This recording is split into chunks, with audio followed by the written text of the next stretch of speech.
So we've had about 24 hours of debate over Melania and also attempts to defend her, of which there have been 6 or 7 distinct different attempts. Really fast, to catch you up on what happened. Here is Melania and Michelle Obama.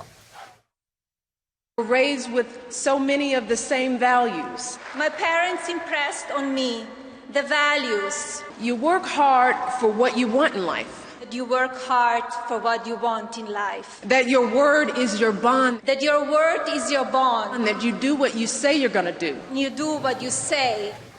Okay, so she plagiarized. We all understand that. Everybody defending her knows that they're lying, and they realize that's ridiculous. And so their attempts to defend her have also been ridiculous. Here is a montage of some of those attempts. Make a case for plagiarism? No, not when 93% of the speech is completely different than Michelle Obama's speech.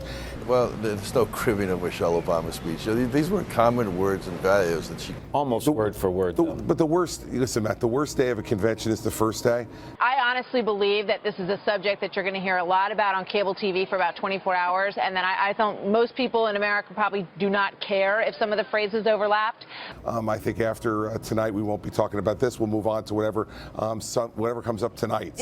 And look, here's the real question. No one is going to accuse Melania of saying that this was the first time she's ever been proud to be an American when her husband was nominated to be president.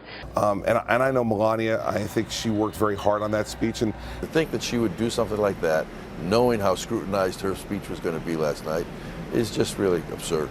Look, I think what's really sad is that the media and a lot of the Democrats are trying to take a couple dozen words out of several thousand that she said last night and picking that apart. This is once again an example of when a woman threatens Hillary Clinton, how she seeks out to demean her and take her down. It's not going to work. I think the person that ought to be fired is Hillary Clinton. She broke the law, and that's been completely ignored. You need to have a sense of perspective. This is not Benghazi.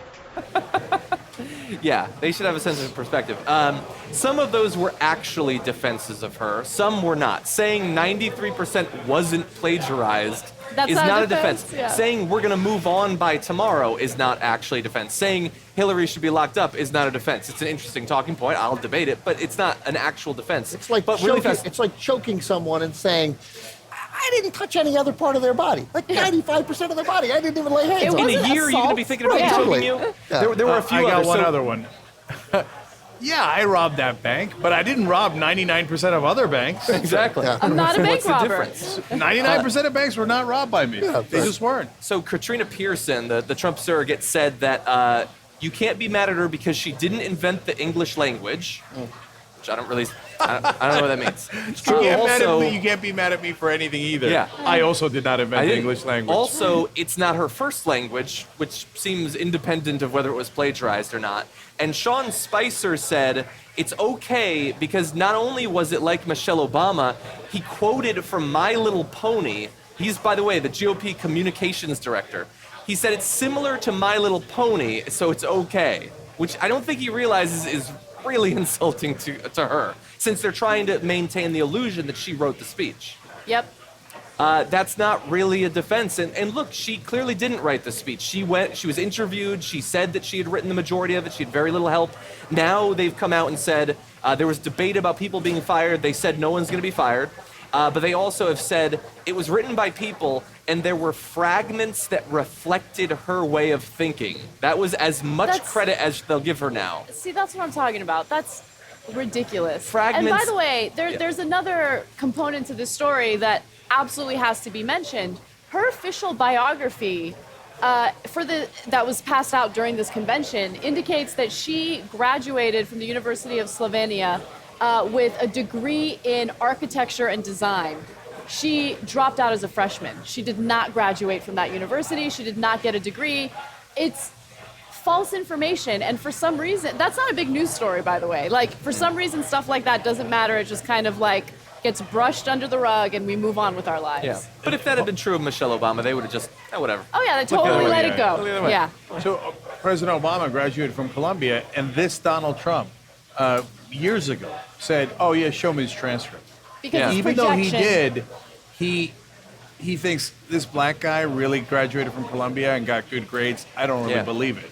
Yeah. And partly, you I know was what? president of the Harvard Law Review. I know. It's They unbelievable. don't accept that he graduated from Columbia, but they do think he was born in Columbia. And that was him saying, oh, he didn't really get into Harvard Law School because of his grades. That's right. Yeah. Or, it's because he's black. They just handed him the Everything. head of the Harvard Law Review, which is the hardest thing you can do. In law Yeah. school, in any law school in the country. So, but part of it is what Anna's saying. Their whole life is premised on a lie. So Trump University, I'm a successful businessman. Despite the 4 bankruptcies, I built things. He doesn't build anything.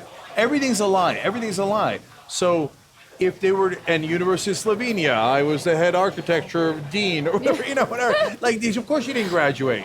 So that's why they can't admit the most obvious thing in the world, which is that she copied Michelle Obama's speech. Because if they admit that, it exposes them for the liars that they are. Yeah. And their whole and it thing gives is credit to Michelle Obama. And the whole thing is, we're real. Trump is real. Right. Yeah. Right? He tells it like yeah, it that's is. why it's damaging politically. That's right.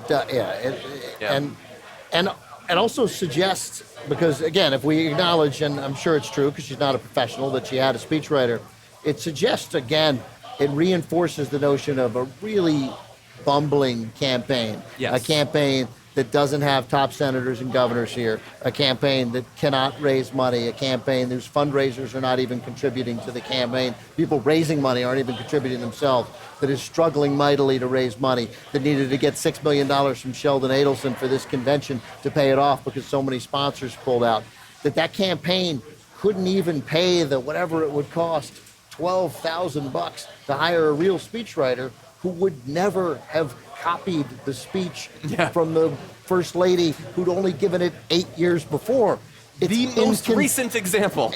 And again, no moment ever where he was able to go even before. I mean, if they copied it and were smart, they would have said at the time, Barack Obama and Michelle Obama, we disagree with on policy, but they're such great parents, and I respect them as parents.